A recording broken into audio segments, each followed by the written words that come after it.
In this post, Scottie Scheffler discusses his feelings following his arrest on Friday, May 17, and how it left him shaking the whole time. The 27-year-old golfer who holds the top ranking in the world was charged with a felony of second-degree assault of a police officer after he tried to evade a traffic stop and enter the Valhalla Golf Club early in the morning. In addition, he was accused of 3 misdemeanors: careless driving, third-degree criminal mischief, and disobeying an officer's traffic signal. "I never felt irate." At a news conference held the same day after leading the PGA Championship after the second round, Scheffler said, "I was just in shock and I think my body was I was shaking the whole time. I shook for about an hour. For me, it was undoubtedly a novel sensation. The officers inside the jail were excellent after one officer emerged and we had a pleasant conversation," he continued. "A couple of them made some jokes I think when they figured out who I was and what happened and how I ended up there." According to ESPN reporter Jeff Darlington, Scheffler was arrested at approximately 5:45 a.m. local time, which is approximately 45 minutes after a man was tragically murdered by a shuttle bus at the same time as he was trying to cross the street. Since then, the PGA has recognized the individual as vendor John Mills. Darlington, who was there when Scheffler was arrested, claimed that in spite of an officer's order to stop, Scheffler tried to avoid the collision by using the median. When he did, handcuffs were put on him. Scheffler was freed without bond around 8:40 a.m.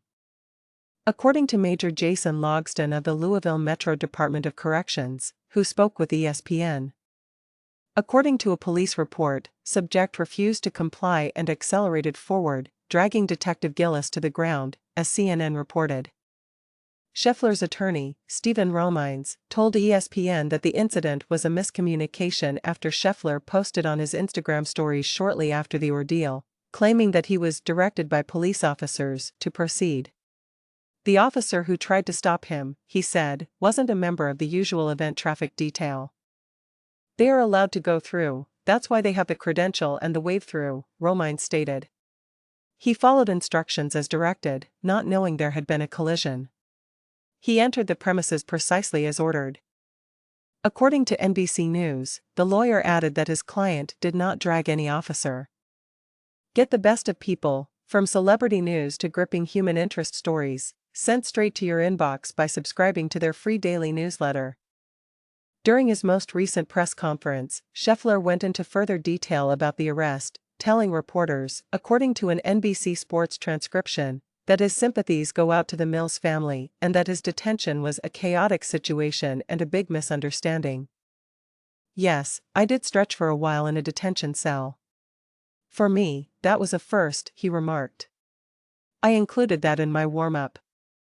As I was waiting, I warmed up because I thought there might still be a chance for me to be allowed to come out and play. As I mentioned before, I attempted to lower my pulse rate as much as possible today while I went through my routine, but I still feel like my head is spinning a little." In the jail, Scheffler said, he was pretty rattled to say the least, but the officer who brought him there was very kind, and the police had given him a snack. "My entire body was trembling. I would say in fear and shock," he uttered. "Coming out here and trying to play today was definitely a challenge, but I did my best to control my mind, control my breathing." Later on, he said that the jail officers were tremendous and that he was doing my best to defuse the situation. "I did numerous apologies and whatever, but like I said, it was chaotic, it's dark, it was raining, there's a lot of stuff going on," the participant stated. An accident had just occurred. Other than an accident, I had no idea what had transpired at the moment. I was unaware that it was lethal. As I previously stated, my thoughts are with the family. But no, I never tried to alleviate the situation by using my name. I just attempted to follow directions and maintain as much composure as I could. On Sunday, May 19, the PGA Championship comes to an end.